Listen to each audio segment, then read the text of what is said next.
We left Witstrand Nature Reserve in the morning and we were heading to what felt like the middle of nowhere. We had just under 300 kilometers to go, and out there all the roads are gravel, just the way we like it.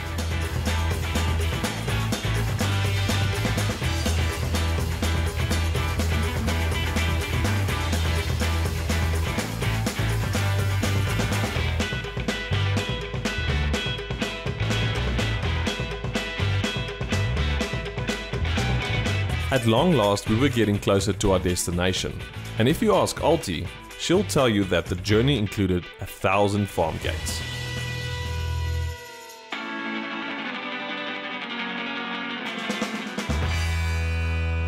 This is probably one of the most isolated places in South Africa. There's a lot of nothingness, just the way we like it.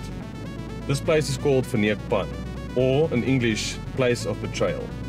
Verneukpan lies 90 kilometers south of Kenhardt in the Northern Cape.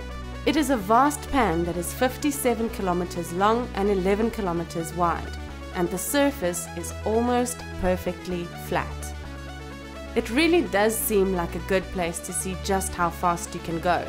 And it was here that Sir Malcolm Campbell tried to break the land speed record in 1929 in his car named Blue Bird. He unfortunately failed, but his attempt is essentially what put the pan on the map, and we couldn't resist the temptation to partake.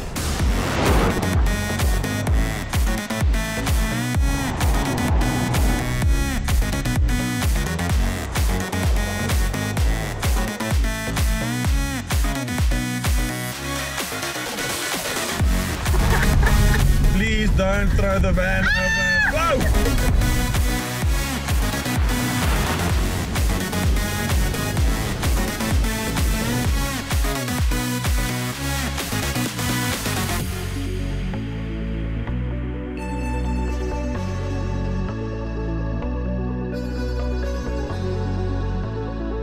We were looking forward to setting up camp in the middle of the pan so we could watch the sunset with an ice-cold beer.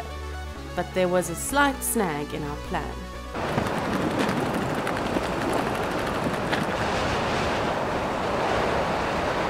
The wind was pumping fiercely, and I suddenly remembered that people also come here to kite surf. Getting the tent up was a battle unlike any I have ever fought.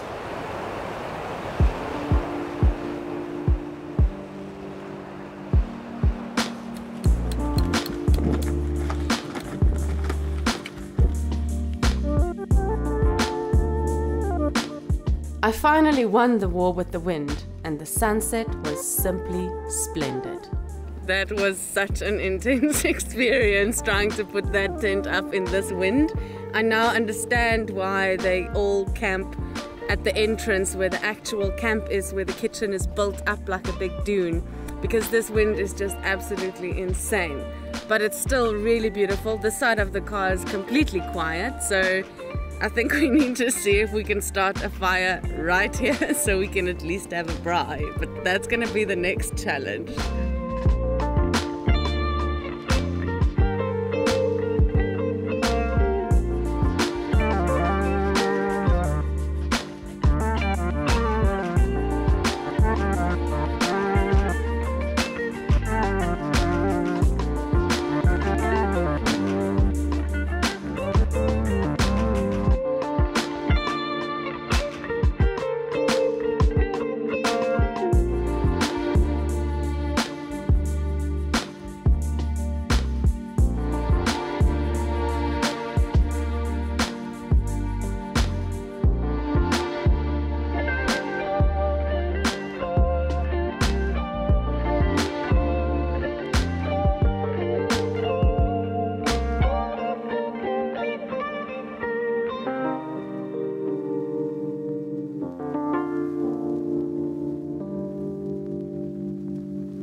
Any negative feelings towards the wind subsided as the sun rose higher, relentlessly flaming at the already scorched earth.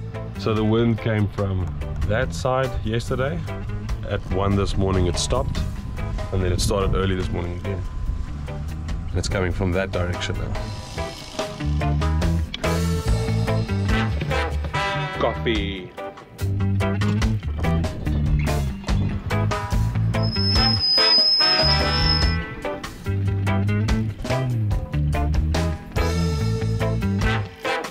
Just as we got into bed last night, the wind did actually die down, and it was perfectly calm while we were sleeping, and then it came up again this morning.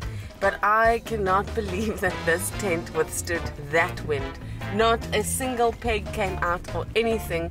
And even the night before when we were staying at Witstrand, there was also a hectic storm, and the tent is just like, it's stable. I'm really, really super impressed. And check this view. My favorite thing about where we are now is that we don't have to do anything today, so I can literally stay up here for as long as I like. Eh? You will sleep for ages. I will sleep until it's time to sleep again.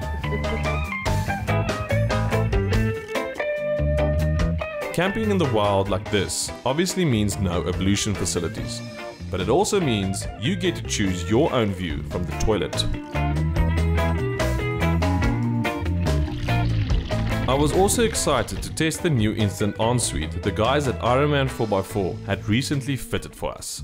I've assembled the shower cubicle that's attached to the Ironvan, and I'm going to take a nice shower. So what I've done is put a bucket of water in the sun.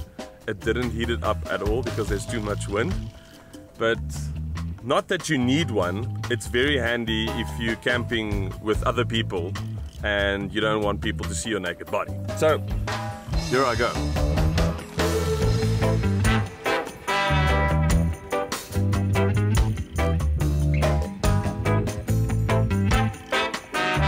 Alti turned some leftovers into gourmet steak sandwiches for brunch, and the plan for the rest of the day, as little as possible. We were extremely grateful for the awning and the light breeze, as the blazing heat was getting seriously intense. I think it's only about 11 o'clock, and it already feels like we've been here for 4 days. Time goes really, really slowly. And the wind has died down a little bit, so it's becoming quite hot. But we've got this spray bottle, which is cool because that keeps you nice and cool, evaporative cooling. And a nice cold drink. And this is what we call vrye tydsbesteding. So we can just sit here and ponder life. And I think I did just have an epiphany. The mirage that's caused by the heat on the horizon that looks like water, I don't think it's a mirage. I think that it is a glitch in time. Because once upon a time, this must have been an inland lake. I'm sure that's how most pans are formed. So I don't think it's a mirage. I think it's a glitch.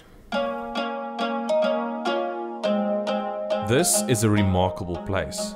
We spent the entire day lazing around, and it seemed a bizarre concept to not have anything important to do. What a pleasure it was to just be present in the moment.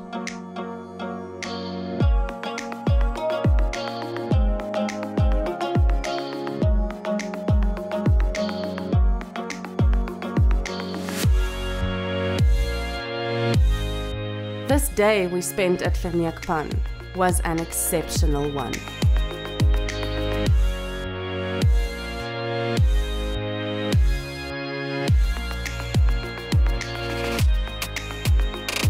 I'm feeling super relaxed, as you can see. I think I took about 4 naps today. But I don't know what Alti's plan is, because she asked me to help her with these fairy lights, and then you've got something for me to wear. Yes, we're having a party. We're having a party? Yes. Oh my goodness. Okay.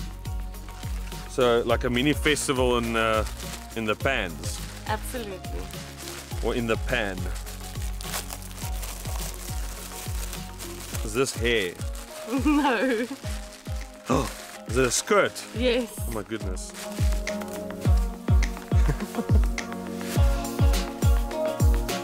Well, this was an ancient lake, so I mean, not a beach. Just a couple of years later.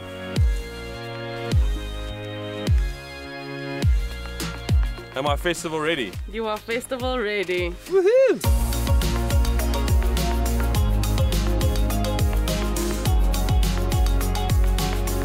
I always always find the geology of an area interesting, even though I don't know anything about it. But this to me looks like it might be fossilized trees or wood, because I don't know any other rock that looks like this. So I wonder if this might have been like forests before it was a lake. Anything is possible. I never before realized how charming something this desolate could be, and the sunset was, once again, spectacular.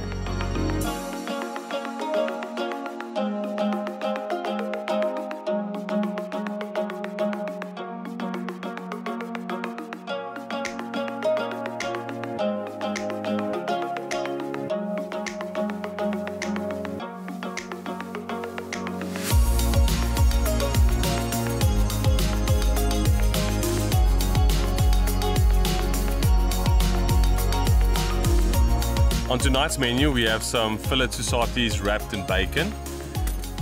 And it's an amazing evening because the wind is totally calm and we've got some nice fairy lights and the festival is pumping. I can't think of a better way to end it off here at Verneukpan. It's magic.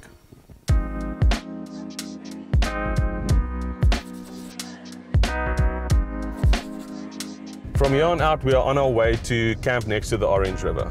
Verneukpan is a very special place. You have to be here, you have to come camp wild and experience it. It really does something to your soul. I would also suggest when you come here is to come in groups, and if you come and camp alone, make sure you have a satellite phone and some backup. I can't wait to come back. This place is special.